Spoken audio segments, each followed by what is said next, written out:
Hi. Hi, how are you? To hi. ಇವತ್ತು parents meeting ಇತ್ತು, ಅದರಿಂದ ಹೋಗ್ತಾ ಇದ್ವಿ. ಸ್ಕೂಲ್ ಹತ್ರಕ್ಕೆ ಬಂದ್ವಿ. ಮಕ್ಕಳೆಲ್ಲ ಆಟಾಡ್ತಾಯಿದ್ರು. ಮತ್ತು ನಾವೆಲ್ಲರೂ ವೆಯ್ಟ್ ಮಾಡ್ತಾಯಿದ್ದೀವಿ. ರೂಲ್ ನಂಬರ್ ಪ್ರಕಾರ ಕರೀತಾರೆ, ಅದರಿಂದ ವೆಯ್ಟ್ ಮಾಡಬೇಕು. ಕರ್ಕೊಂಡೋಗಿ ಮಕ್ಕಳನ್ನು ಏನು ಹೇಳ್ತಾರೆ ಅಂತ ಕೇಳ್ಕೊಂಡು ಬರಬೇಕು ಅಷ್ಟೇ. ಟೆಸ್ಟಲ್ಲಿ ಯಾವ ಥರ ಮಾಡಿರ್ತಾರೆ, ಏನೇನಿದೆ ಸ್ಕೂಲಲ್ಲಿ ಯಾವ ಥರ ಇರ್ತಾರೆ ಅಂತೆಲ್ಲ ಹೇಳ್ತಾರೆ. ಪರವಾಗಿಲ್ಲ, ಚೆನ್ನಾಗಿ ಎಲ್ಲ ಓದೋದು ಬರೆಯೋದು ಎಲ್ಲ ಪರವಾಗಿಲ್ಲ ಅಂತ ಹೇಳಿದ್ರು. ಚೆನ್ನಾಗಿ ಎಲ್ಲನೂ ನಾವು ಹೇಳಿದ್ದೆಲ್ಲ ಓದ್ತಾಳೆ ಬರೀತಾಳೆ ಅಂತೆಲ್ಲ ಹೇಳಿದ್ರು. ಅಲ್ಲಿ ಸೈಕಲ್ ಹೊಡಿತಾಯಿದ್ರು. ಎಲ್ಲರೂ ವೆಯ್ಟ್ ಮಾಡ್ತಾ ಕೂತಿದ್ದೀವಿ. ಎಲ್ಲ ಮಕ್ಕಳು ಸೈಕಲ್ ಹೊಡಿತಾಯಿದ್ರು, ಆಟಾಡ್ತಾಯಿದ್ರು. ಅದರಿಂದ ಏನೂ ಟೆನ್ಷನ್ ಇಲ್ಲ. ಮಕ್ಕಳದ್ದು ಚೆನ್ನಾಗಿ ಆಟ ಆಡಿಕೊಂಡು ಅಲ್ಲಿ ನಮಗೇನು ಹಿಂಸೆ ಕೊಡಲಿಲ್ಲ. ಮಕ್ಕಳ ಜೊತೆನೂ ಆಟ ಆಡ್ಕೊಂಡಿದ್ಲು. ಮತ್ತು ಪೇರೆಂಟ್ಸ್ ಮೀಟಿಂಗೆಲ್ಲ ಮುಗಿಸ್ಕೊಂಡು ಬಂದು ಮಧ್ಯಾಹ್ನಕ್ಕೆ ಊಟ ಎಲ್ಲ ಮಾಡಿ ಸ್ವಲ್ಪ ಹೊತ್ತು ಮಲಗಿದ್ವಿ. ಮತ್ತು ಒಂದು ರಿಸೆಪ್ಷನ್ ಇತ್ತು, ನಮ್ಮ ಮಾವನ ಫ್ರೆಂಡ್ ಮಗಂದು ರಿಸೆಪ್ಷನ್ ಇತ್ತು. ಅದರಿಂದ ಮೊದಲೇ ಹೇಳಿದರು, ಆದರೆ ನಾವು ಬರೋದಿಲ್ಲ ಅಂತ ಹೇಳಿದ್ವಿ. ಸರಿ, ಮನೆಯಲ್ಲೇ ಇದ್ದೀರಲ್ವ, ಸುಮ್ಮನೆ ಬಾ ಪಾಪನ ಕರ್ಕೊಂಡು ಅಂತ ಹೇಳಿದ್ರು. ಅವರೆಲ್ಲ ರೆಡಿಯಾಗಿದ್ದರು. ಸರಿ ಅಂತ ಹೇಳ್ಬಿಟ್ಟು ನಾವು ಬೆಳಿಗ್ಗೆನೇ ಸ್ನಾನ ಎಲ್ಲ ಮಾಡ್ಕೊಂಡಿದ್ವಿ ಪೇರೆಂಟ್ಸ್ ಮೀಟಿಂಗ್ ಹೋಗೋದಕ್ಕೆ. ಸರಿ ಅಂತ ಹೇಳ್ಬಿಟ್ಟು ಸುಮ್ಮನೆ ಅರ್ಜೆಂಟಾಗಿ ಸಿಂಪಲ್ಲಾಗಿ ಡ್ರೆಸ್ ಹಾಕ್ಕೊಂಡು ರೆಡಿ ಆದ್ವಿ. ಪಾಪನು ನಾನು ರೆಡಿಯಾಗಿ ಹೊರಡ್ತಾ ಇದ್ದೀವಿ. ನನ್ನ ಮಗಳಿಗೆ ಈ ಥರ ಎಲ್ಲೆಲ್ಲಾದರೂ ಕರ್ಕೊಂಡು ಹೋಗ್ತಾ ಇರಬೇಕು. ಮನೆಯಲ್ಲಿದ್ದರೆ ಸ್ವಲ್ಪ ಗಲಾಟೆ ಮಾಡ್ತಾಳೆ. ಈ ಥರ ಎಲ್ಲಾದರೂ ಹೊರಗಡೆ ಎಲ್ಲ ಕರ್ಕೊಂಡೋದ್ರೆ ಎಂಜಾಯ್ ಮಾಡ್ಕೊಂಬರ್ತಾಳೆ. ಚೆನ್ನಾಗಿ ಏನು ಯಾರಿಗೂ ಹಿಂಸೆ ಕೊಡೋದಿಲ್ಲ. ಸುಮ್ಮನೆ ಎಲ್ಲ ನೋಡಿಕೊಂಡು ಆಟಾಡ್ಕೊಂಡು ಬರ್ತಾಳೆ. ಇದೇ ಚೌಟ್ರಿ ಅವ್ರದ್ದು. ಈ ಥರ ರೆಡಿ ಮಾಡಿದರು ಸ್ಟೇಜು. ಮತ್ತು ನಾವು ಗಂಡು ಹೆಣ್ಣು ಎಲ್ಲ ಬರೋ ತನಕ ವೆಯ್ಟ್ ಮಾಡಿ ನಾವೇ ಫಸ್ಟ್ ಹೋಗಿದ್ವಿ ಅಂತ ಕಾಣಿಸುತ್ತೆ.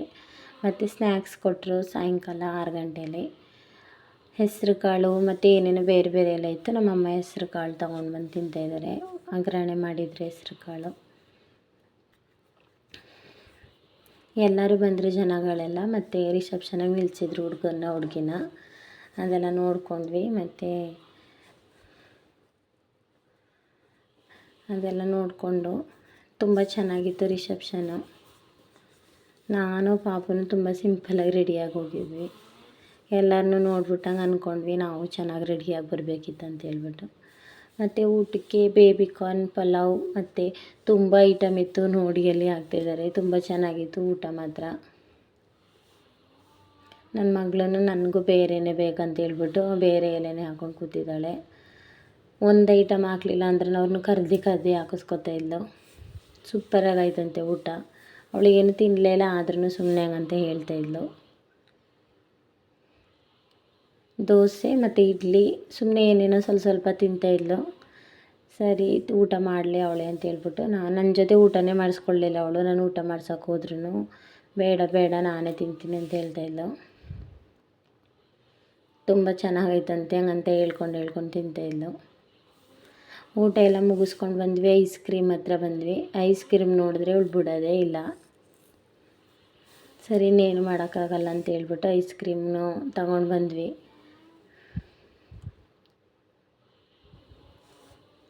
ತಿಂತಾಯಿದ್ದೀವಿ. ನಮ್ಮ ಅಮ್ಮ ಅಲ್ಲಿ ಇಟ್ಬಿಟ್ಟಿಲ್ಲ, ಆ ಕಡೆ ಹೋಗಿದ್ದಾರೆ.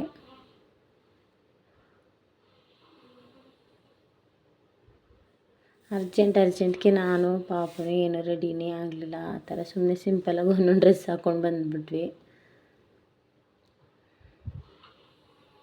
ಮೊದಲೇ ಹೇಳಿದ್ರು, ಆದರೆ ನಾವು ಬರೋದಿಲ್ಲ ಅಂತ ಹೇಳಿದ್ಕೆ ಸರಿ ಅಂತ ಹೇಳ್ಬಿಟ್ಟು ಇದನ್ನು ಮಾಡಿದ್ರು.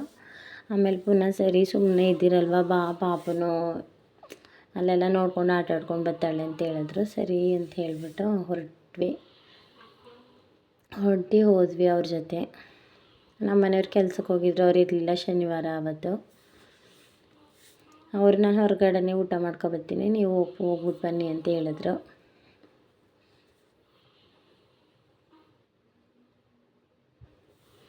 ಸರಿ ಊಟ ಎಲ್ಲ ಮುಗಿಸ್ಕೊಂಡು ಐಸ್ ಕ್ರೀಮ್ ತಿಂತಾನೆ ಇಲ್ಲ, ನಾವೆಲ್ಲ ತಿಂದು ಮುಗಿಸ್ಬಿಟ್ಟು ನಾವು ಬಂದ್ವಿ ಹೋಗೋಣ ಮನೆಗೆ ಅಂತ ಹೇಳ್ಬಿಟ್ಟು. ಹೊರಗಡೆ ಎಲ್ಲ ತುಂಬ ಚೆನ್ನಾಗಿತ್ತು. ಚೌಟ್ರಿ ಮುಂದ್ಗಡೆ ಅಂತ ಸೂಪರಾಗಿದೆ ಜಾಗ. ಲೋಟಸ್ ಮಹಲ್ ಅಂತ ಅದ್ರ ಹೆಸರು, ಚೌಟ್ರಿ ಹೆಸರು. ತುಂಬ ಅಂದರೆ ತುಂಬ ಚೆನ್ನಾಗಿತ್ತು ಚೌಟ್ರಿ. ಹುಡುಗ ಹುಡುಗಿನೂ ತುಂಬ ಚೆನ್ನಾಗಿತ್ತು. ಊಟ ಎಲ್ಲನೂ ಚೆನ್ನಾಗಿತ್ತು, ತುಂಬ ಚೆನ್ನಾಗಿತ್ತು ಎಲ್ಲನೂ. ನನ್ನ ಮಗಳಿಗೆ ಐಸ್ ಕ್ರೀಮ್ ಕೊಟ್ಟರೆ ಇನ್ನೇನು ಬೇಡ, ಅವಳಿಗೆ ಚೆನ್ನಾಗಿ ತಿಂತಾಳೆ.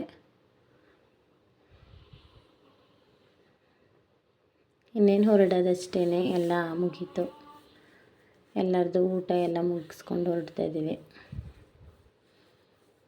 ಸರಿ ಕಾರಲ್ಲಿ ಪಾರ್ಕ್ ಮಾಡಿದ್ವಿ, ಅಲ್ಲಿಗೆ ಹೋಗ್ತಾಯಿದ್ದೀವಿ, ಹೋಗೋಣ ಅಂತ ಹೇಳ್ಬಿಟ್ಟು.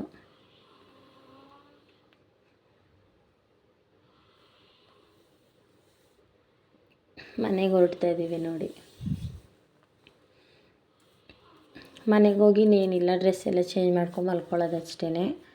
ನಮ್ಮ ಮನೆಯವರು ಹೊರಗಡೆನೇ ತಿನ್ಕೊಬರ್ತೀನಿ, ಏನು ಅಡುಗೆನೂ ಮಾಡೋದು ಬೇಡ ಅಂತ ಹೇಳಿದ್ದಾರೆ. ಅದರಿಂದ ಏನು ಕೆಲಸ ಇಲ್ಲ ಮನೆಯಲ್ಲಿ. ಮನೆಗೆ ಬಂದ್ವಿ. ಸರಿ ಲಾಗ್ ಎಂಡ್ ಮಾಡೋಣ ಅಂತ ಹೇಳ್ಬಿಟ್ಟು ಲಾಗ್ಸ್ ಮಾಡ್ತಾಯಿದ್ದೀನಿ. ಡ್ರೆಸ್ ಎಲ್ಲ ಚೇಂಜ್ ಮಾಡಿ ಮಲ್ಕೊಳ್ಳೋದಷ್ಟೇ. ಅವಳು ಆಫ್ ಮಾಡು ಅಂತ ಹೇಳ್ಬಿಟ್ಟು ಇದನ್ನ ಮಾಡ್ತಾಯಿದ್ಲು. ಇರೋ ಒಂದು 5 ನಿಮಿಷ ಅಂತ ಹೇಳ್ಬಿಟ್ಟು ಹೇಳ್ಕೊಂಡು ಕೂರಿಸ್ಕೊಂಡಿದ್ದೆ. ಅವಳಿಗೆ ನಿದ್ದೆ ಬಂದುಬಿಟ್ಟೈತೆ. ಮಧ್ಯಾಹ್ನ ಸರಿಯಾಗಿ ಮಲ್ಕೊಳ್ಳಲಿಲ್ಲ ಅವಳು. ಮದುವೆಗೆ ಹೋಗೋಣ ಅಂತ ಹೇಳ್ಬಿಟ್ಟು ಅವ್ರು ಕರೆದಿದ್ದಕ್ಕೆ ಹಾಗೆ ಮಲಗಿದವಳನ್ನ ಎದುರಿಸ್ಕೊಂಡು ಹಂಗೆ ಕರ್ಕೊಂಡೋದೆ.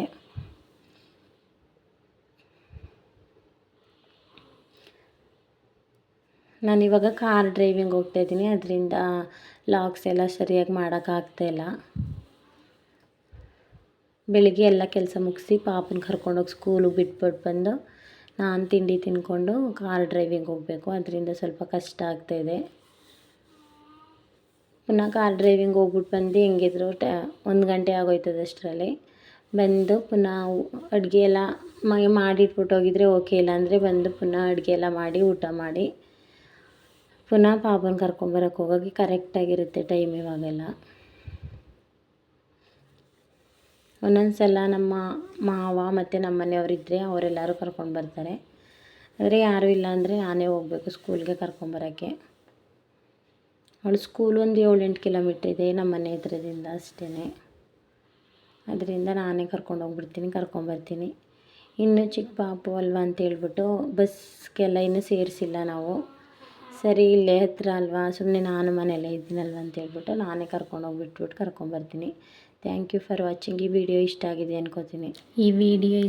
ಅಂತ ಅನ್ಕೋತೀನಿ. ಇಷ್ಟ ಆಗಿದ್ದರೆ ಸಬ್ಸ್ಕ್ರೈಬ್ ಮಾಡಿ, ಫ್ರೆಂಡ್ಸ್ ಆ್ಯಂಡ್ ಫ್ಯಾಮಿಲಿಗೆ ಶೇರ್ ಮಾಡಿ. ಪ್ಲೀಸ್ ಸಪೋರ್ಟ್ ಮಾಡಿ.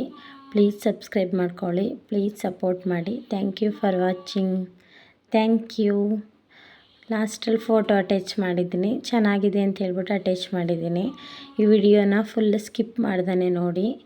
ಪ್ಲೀಸ್ ಎಲ್ಲರೂ ನೋಡಿ ಸಪೋರ್ಟ್ ಮಾಡಿ. Thank you.